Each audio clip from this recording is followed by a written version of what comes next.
Because you already know about competition from episode 26 and monopoly from episode 27, you actually have all the information you need to analyze a monopolistically competitive market. As the name of this structure suggests, it's something of a mashup of the characteristics of a perfectly competitive market and those of a monopoly market.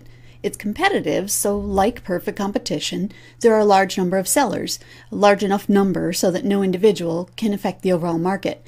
And as the large number of competitors would suggest, there's free entry and exit. Firms find no substantial barriers to entering or departing this market.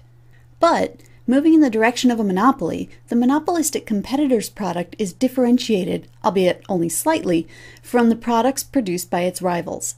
This product differentiation gives the monopolistically competitive firm a small amount of control over the price that it can charge. Not a lot of control, because the products are still highly similar, but a little control.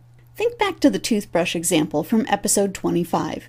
Toothbrushes are toothbrushes with small differences like angled heads or rubber grip handles or the ability to play a song to tell you how long to brush your teeth.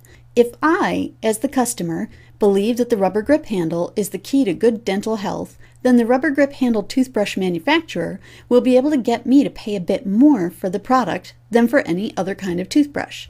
Not too much more though, or I'll switch to a close substitute. Notice that in my toothbrush example, there's a real differentiation where there are physical differences in the products. It is possible in this market structure to have artificial differentiation where two products are physically identical, but through marketing, say attractive packaging or celebrity endorsements, consumers are convinced that the products are different. This couldn't happen in a perfectly competitive market because of the assumption of perfect information being available, but in a monopolistically competitive market, perfect information does not exist, and consumers can be fooled into believing that products are different by the use of advertising and marketing. In the end, as long as consumers perceive the products to be different, then the products are different. It doesn't matter whether the difference is real or artificial. So, in monopolistic competition, there are lots of competitors with highly substitutable products that have slight differences, and there's free entry and exit. What does the market look like? Well, the demand facing each producer will be a small fraction of the overall market demand, and the demand will be highly, but not perfectly, elastic.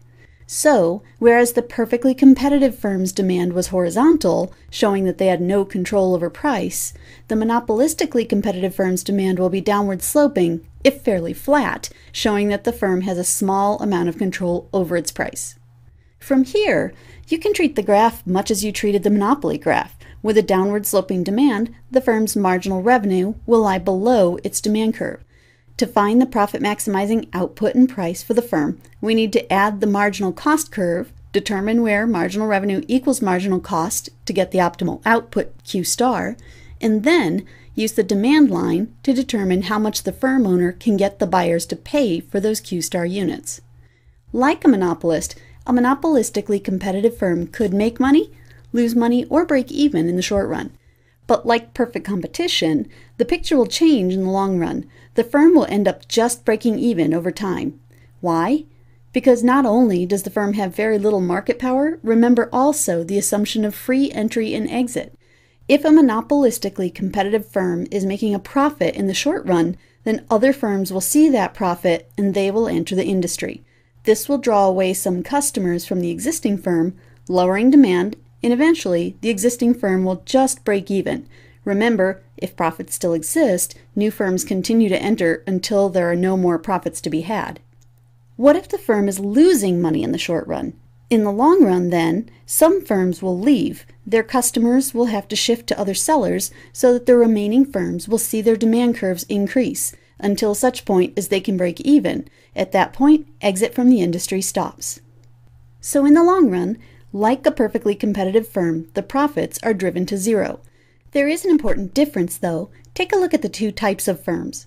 The perfectly competitive firm in the long run always ends up operating at the most efficient point, that is, the lowest per unit cost, on the long run average total cost curve, whereas the monopolistically competitive firm always operates just shy of peak efficiency, operating at a slightly higher cost and producing fewer units. To wrap up, let's do a quick recap of this market structure as compared to perfect competition and monopoly.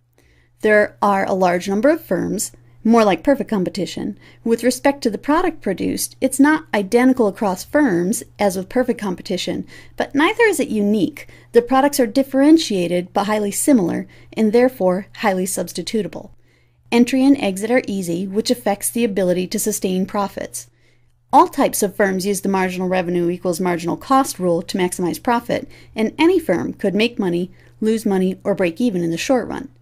But in the long run, only a firm with barriers to entry to protect its profits can sustain those profits. What about price and output? The result will be somewhere between the two extreme structures, producing more than a monopoly but less than a perfectly competitive market, charging less than a monopoly but more than a perfectly competitive market. Next time, oligopoly.